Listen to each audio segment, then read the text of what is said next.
Hey, Doug Tozier coming to you from Desert Oasis in the far southeast valley of Phoenix, Arizona. We've been here before looking at these same plants and they're still going. It helps that it's 61 degrees and it's a few minutes before noon. Let's see, in normal people terms, that means that we don't have winter here. But that does also mean that we can grow pretty much year-round here. And that's a good thing because I have tomato plants that I planted last spring, and look at this, producing nice little tomatoes. They're not going to get real big because they had to survive a little bit of a cool weather pattern here about a month ago, but still producing tomatoes, and that means that we're going to get a good crop, and especially on the Yellow Pear Tomatoes, which also have been going since last spring. We've had 2, 3, 4 harvests off of these same plants because the weather never really got to freezing ever overnight. So basically what we got going on over here, if you can come in close enough and see this, we've got a lot of new growth. Look at all this. I mean, this is off of the same plant we planted last year, and we've got new growth.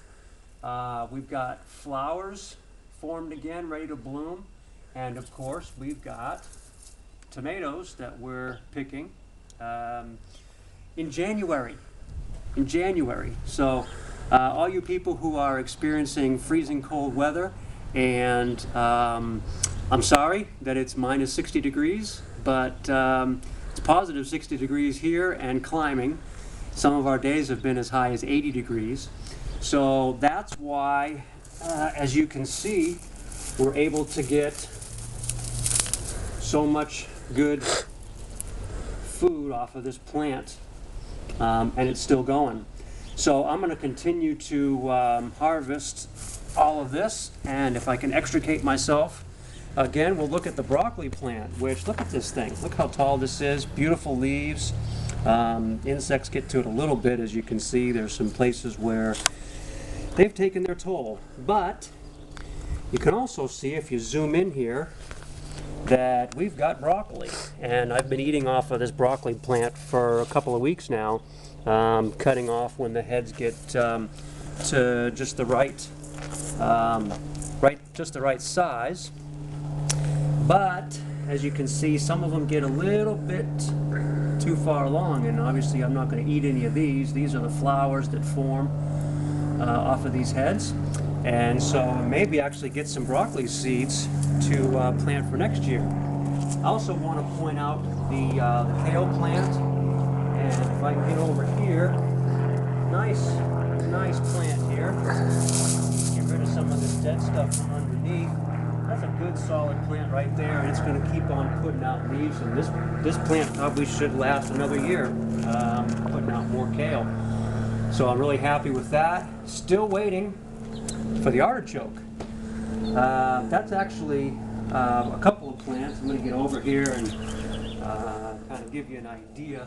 I got one big plant right here that has put out some incredibly huge leaves. I'm just waiting for a stalk to come up and actually give me some artichoke hearts. And then there's a second plant down here, not quite as big, but also putting off some good leaves. So again, waiting for that to give me something good. And that leads me to all the new stuff we got going on. I've talked about a couple of my plants that I bought. Actually, this one was a rescue. It was just about dead, and so I bought it. It was about this tall, and now is this tall. I've taken a few cuttings off of it, and over the course of the fall and winter, I had some of those cuttings actually be successful. They formed roots. So I went ahead and planted them in a good compost mix, and hopefully they'll continue on. Hopefully they survive that and flourish as well. I put them out in the sun for a little while, and then they'll go back under the patio. I keep them wet. In fact, actually I go 3 or 4 times a day. I go around and I just spritz them with the water. Give Mama a little bit of that as well. Keep them nice and happy. They love moisture. That's what they need to really take root and establish and become good plants. I also I bought this Ruellia. Not really sure what the common name for this plant is, but got some nice purple flowers on it. Took just one cut off of it, you can see, and it started to form some of its own leaves. So that one looks like it's gonna do pretty well right there. And then all the way over here, we've talked about this plant before. This is, I love this plant. This is a Cape honeysuckle. I'm going to go over on this side. This plant was another rescue. It was just about dead. It was only about this tall. It was in a smaller pot about this size. And it wasn't doing well at all. But I brought it home again several times a day. I would mist it. Keep the soil